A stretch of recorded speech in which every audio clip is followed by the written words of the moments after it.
Right, welcome back. Last time, we went through 3 reforms at once. So as a result, my corruption is about double its resting point. At least that's the state corruption. Provincial corruption is probably another story. I mean, yeah, 83.7% in my capital. So that means about 83.7% of the taxes get leached away from here. It's bad. Which is why my tax income is so bad. In fact, trade is even better than tax income, which is not a good sign in this game.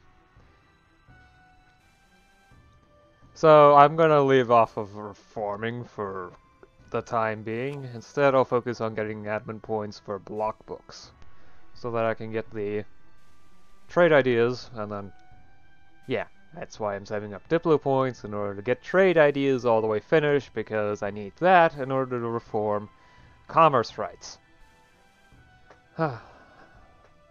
Takes quite a bit of effort to get commercialization, doesn't it? And even better, commercialization is required for just about every institution afterwards. I'm not 100% certain on that every. Well, I know for sure that it's not a hard requirement, but it certainly is a soft requirement for at least a couple, because, yeah, let's actually check. Meritocracy and legalism, well, meritocracy is the other one I don't have. Casual literacy does not... Oh. Never mind, casual literacy exists. I didn't notice its arrival. Okay, so you either need Tech 20, well, Admin Tech 21. The year must be at least 1500, or any known country has embraced casual literacy. Well, since I know of Europe.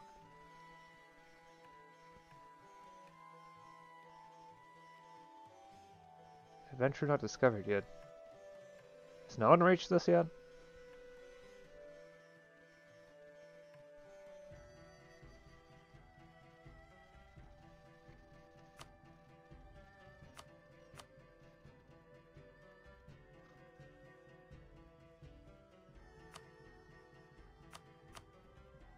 Guess the go-tos doesn't work. I don't know.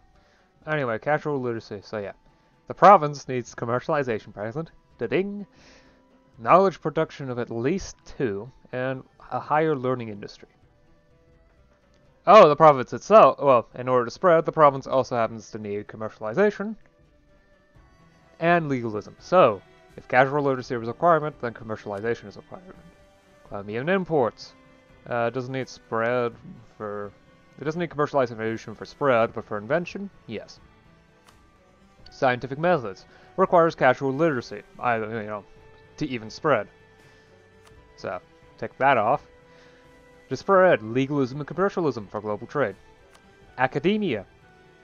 Requires scientific method, which requires casual literacy, which requires commercialization.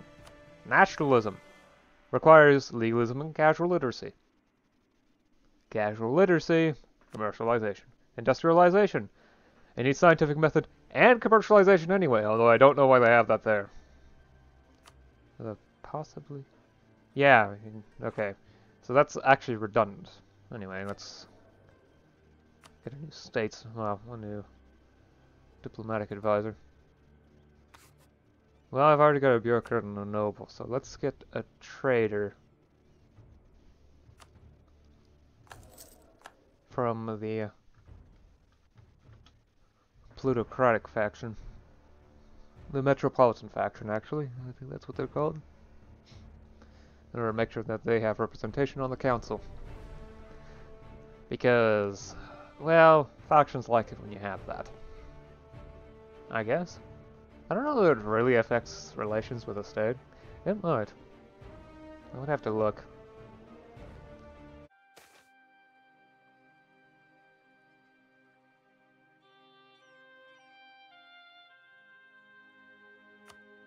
Taxation's in again, and stuff should, well, corruption has reduced dramatically since the last start of the year. It does that when it's so far away from its resting point, so... Let's see how the taxes actually are now. They'll almost certainly be better but by how much is the question. But I will have to wait and see.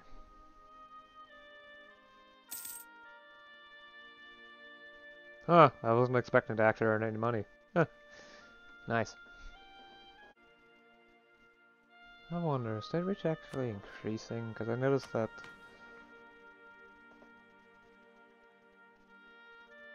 Looks like it isn't. Yeah, I noticed that stability has suddenly increased ridiculously rapidly. Yeah. Although I probably should check for the possibility of doing reforms based upon state reach.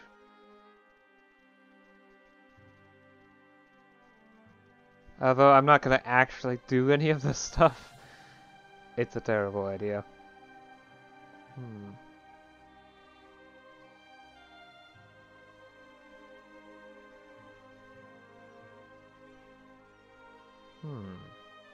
Well. Oh yeah, if I get to 50 state reach, I can pass this to formal structure. Yeah. That's going to be good. I'm going to need 80 state reach for that. Restrict fractional appointment of officials. Right, 50 executive authority. Problem is that's going to smash my relations with the other elites, so... For right now, let's not do that.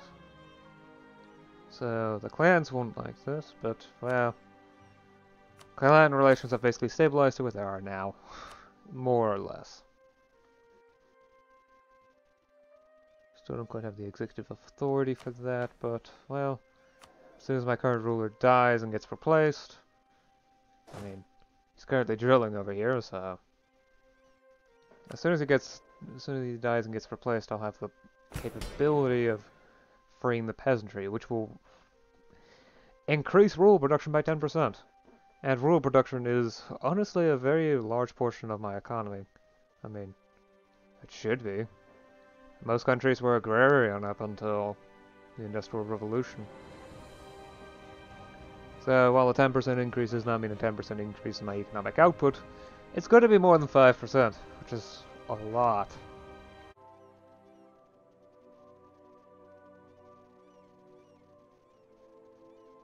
Recruitment, examinations, institutional oversight. Bureaucratic Politicization. Yep.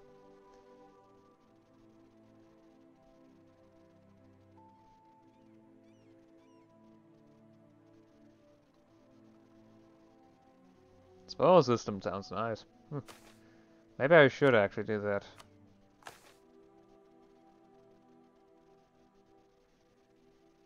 Yeah, because it only affects relations, not the actual level of loyalty. Of course, having low relations does mean that the loyalty will start to drop everywhere. Although it will return to its resting point relatively quickly, I would presume. It's also going to cost me stability and corruption. But it will lower state corruption, increase the influence of the bureaucrats, and improve stability gain. So,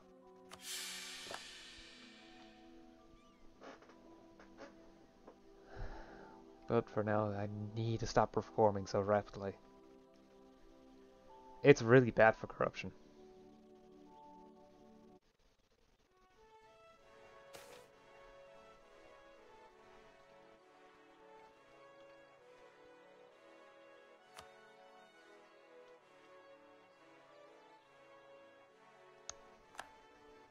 Alright then, that's not a good sign.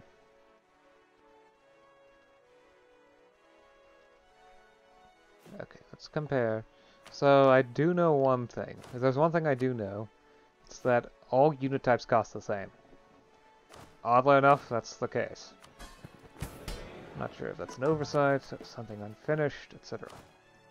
So let's compare. Alright, so there's more fire. So it's a difference between shock and fire. War Raiders are excellent for shock. 4 with the 1 on shock. Infantry are, well, okay. Yeah, okay. Cavalry have more pips from the looks of it. So this has 12. This also has 12, okay. Next unit type is unlocked to level 16, which I'm nowhere near, but Ajuran has tech level 18, joy. They are definitely colonizing because this wasn't here before. Strange. Yeah, that's something I'm gonna have to look for. Yeah, so... There is, however, some good to it. They're slightly weaker economically since they don't have these provinces anymore, although I figure autonomy is already pretty high there, so probably not that much of an impact in actuality.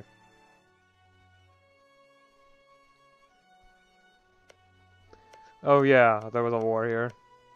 Hobyo and Morsungli took most of Marehan's territory. So, good for them. Okay, so Ajuran is allied with Adal, Alwa, Hobyo, and Yemen.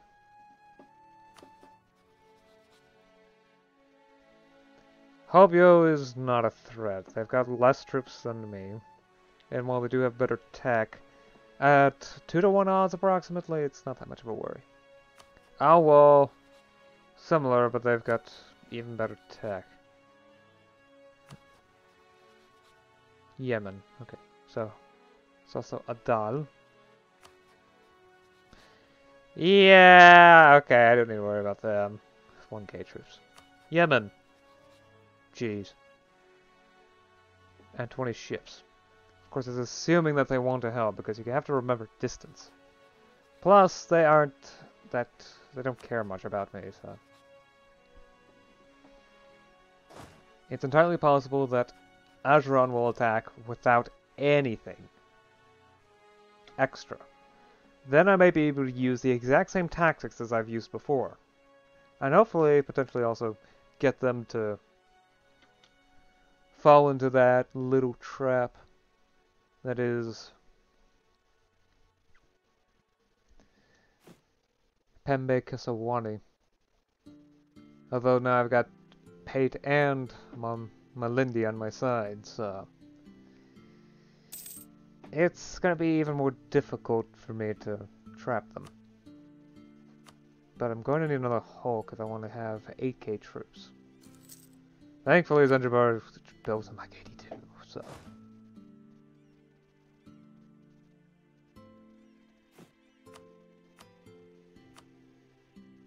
Okay, yeah, not an issue. So long as they don't declare war in the next couple months, it should be fine.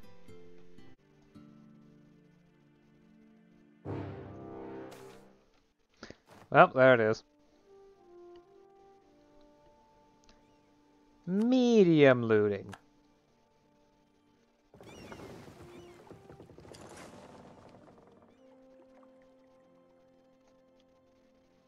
Because I don't have that much interest in Somalian territory. Though I may grab some stuff just to give Pate some extra, to smooth out Pate's borders. This is all of Juba. At the very least I'll get this, and possibly also this. Probably not this though, that's a bit too far. So I think that's their capital anyway, so... Potential issue with that?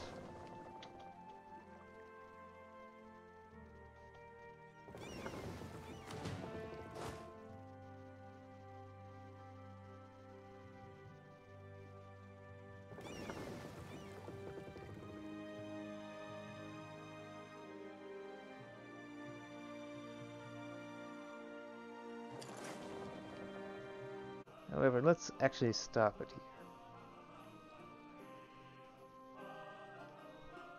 here. If the lag would end.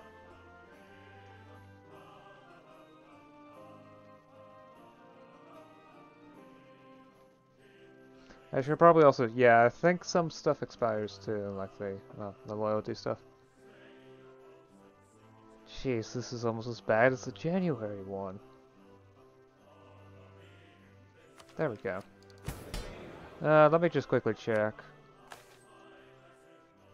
No, I was planning on, I should honestly arrange a strategic marriage anyway. Promote and support commerce and also provide tax relief. They like having both. It's not like I tax the burgers that much anyway. Empower the clergy. No. There it is. Perform or show devotion. Sure, it costs points and prestige, but it's actually not that bad. Is there anything else I want? Oh yeah, I could promote a faction. Considering that I want to get the burgers more powerful, it's probably the best idea.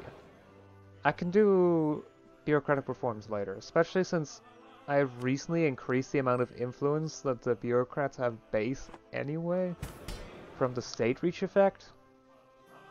I think this is faction influence. Yeah, I left it on that. Bureaucrats have a lot. I think this is actually base amounts. Bureaucrats and nobility actually have about the same. Funny enough, the clans and the burghers have the same amount. I thought, yeah, okay, maybe.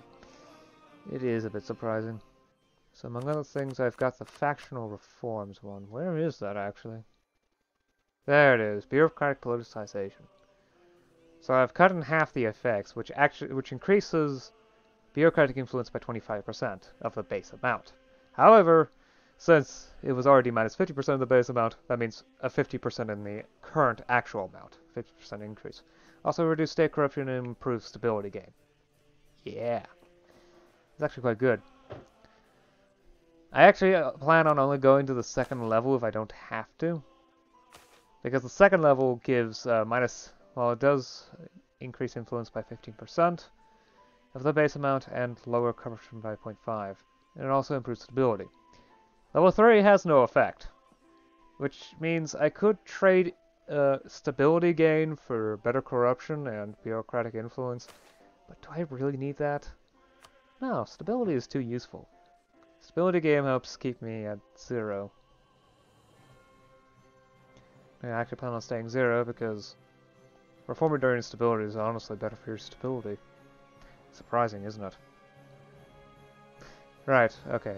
Stop talking about this stuff. So I did do the bureaucratic politicization reform, which bumped my corruption up by another 10, but it's back to 62, so... And it's still double the resting point, which is actually pretty good saying that, because previously, doubling the resting point was 70. Now it's actually 60. Or 59? The amount of the effect on state corruption is actually really good. I've also done some increase in state reach, and autonomy is going down even further. Ajuran declared war on me. So I'm doing the same tactic as I did before, using my naval advantage to move my troops around. However, Hobio is also involved, because for some reason they decided to ally Ajuran. Well, I guess Ajuran no longer has cores in their territory, but it's still a little weird. There's nothing I can do about it at the moment. I've also finally grabbed block books and unlocked trade ideas. So now I've got a better trade range, ship trade power, and provincial trade power, and more merchants for trade centers, although that number does not seem to have changed. Bit odd. I would have expected to get at least one, but that doesn't seem to be the case.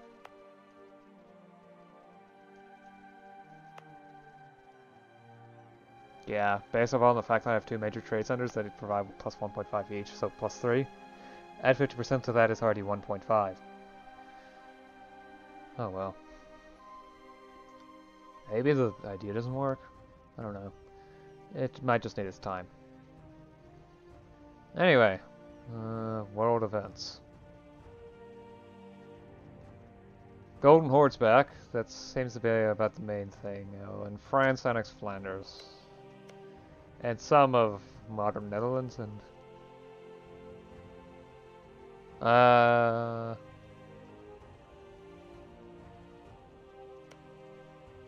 Well, the modern borders... I don't actually know. It's kind of difficult to tell. That might be it. Might not. I do know that Belgium-Dutch borders around here, but I don't know where exactly. Oh, here's Luxembourg. Okay, so yeah, probably a bit into modern Germany. Yeah, okay. And this still is around. Oh yeah, London's now French. Read this and weep. There's also English Ireland. Sure. Oh hey, Korea has now its normal borders. Wasn't that different beforehand though? Maybe. Anyway, that's enough for now.